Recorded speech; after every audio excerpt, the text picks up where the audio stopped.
नमस्कार। आज हम एक बहुत ही गहरे विचार पर बात करने वाले हैं। एक ऐसा विचार जो शायद सच्ची आज़ादी की चाबी हो सकता है। ये एक कला है, बिना नतीजों से इमोशनली जुड़े अपना काम पूरी शिद्दत से करने की। तो चलिए इस सफ़र पर निकलते हैं और समझते हैं कि प्रोसेस पर मास्टर करके वो अंदरूनी सुकून, वो आज़ादी कैसे पाई जा सकती है।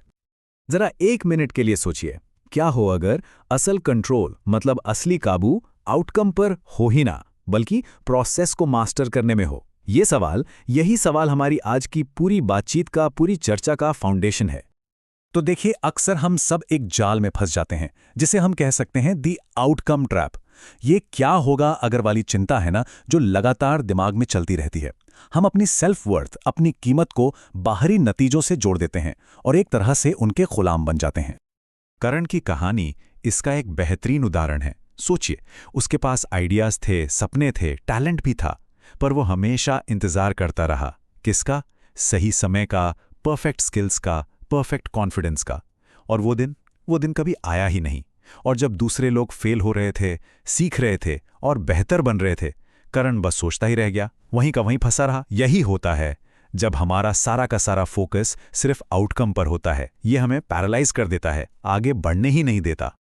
और आउटकम ट्रैप का सबसे बड़ा खतरा पता है क्या है? सेल्फ डाउट, यानी खुद पर शक।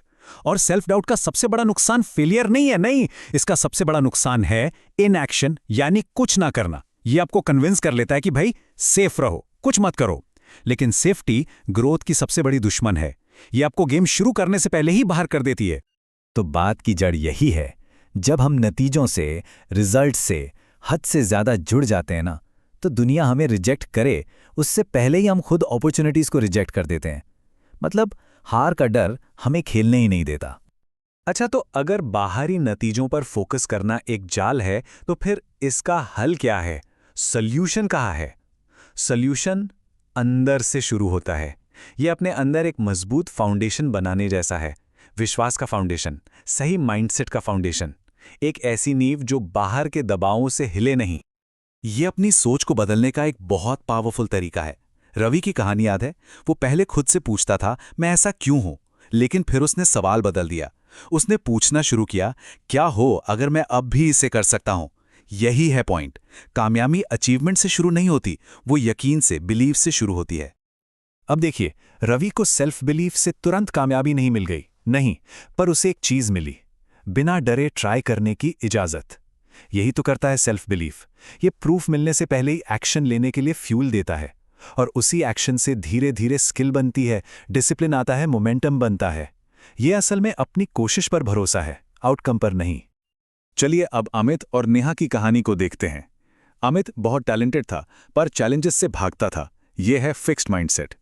दूसरी तरफ नेहा, जिसे स्ट्रगल करना पड़ता था, पर उसे सीखना पसंद था। यह है ग्रोथ माइंडसेट। ये कहानी हमें क्या सिखाती है? टैलेंट आपको एक स्टार्टिंग पॉइंट दे सकता है, पर आपका माइंडसेट तय करता है कि आप सफर में कितना आगे जाएंगे।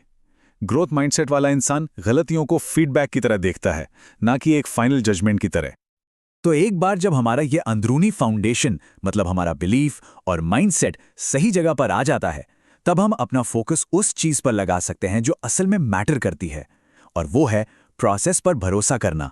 क्योंकि प्रोसेस ही एक्शन का असली इंजन है। यहां डिसिप्लिन और मोटिवेशन के बीच का फर्क समझना बहुत जरूरी है।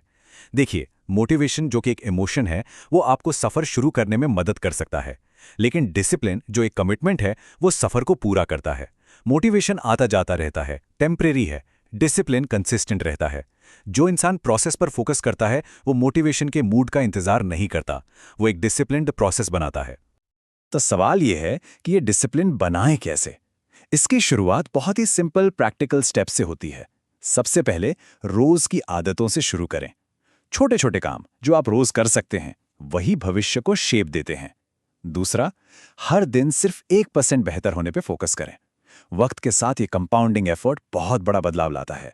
और सबसे जरूरी बात, प्रोसेस पे भरोसा रखें।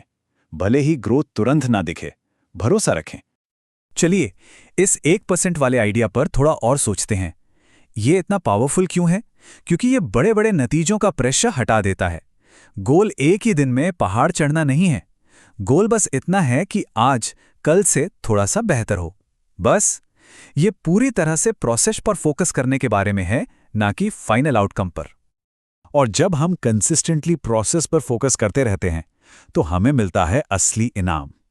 और ये इनाम सिर्फ कोई अचीवमेंट नहीं है, नहीं, ये उससे कहीं ज्यादा गहरा है। ये है रेजिलियंस और सच्ची इमोशनल फ्रीडम। जब आपका माइंडसेट प्रोसेस फोकस्ड हो जाता है ना, तो फेलियर की पूरी डेफिनेशन ही बदल जाती है। असफलता अब आपकी कीमत पर कोई फैसला नहीं रह जाती, वो बस फीडबैक बन जाती है, एक सीखने का मौका जो आपको बताता है कि आपके प्रोसेस में कहाँ सुधार की गुंजाइश है। ये पर्सनल नहीं है, ये इन्फॉर्मेटिव है। जब भी फेलियर सामने आता है तो हमारे पास 3 रास्ते होते हैं। पहला, क्विट कर दें, जो सारी प्रोग्रेस को वहीं रोक देता है। दूसरा, ब्लेम करें दूसरों पर या हालात पर, जो हमें सीखने से रोकता है। या तीसरा, हम सीखें।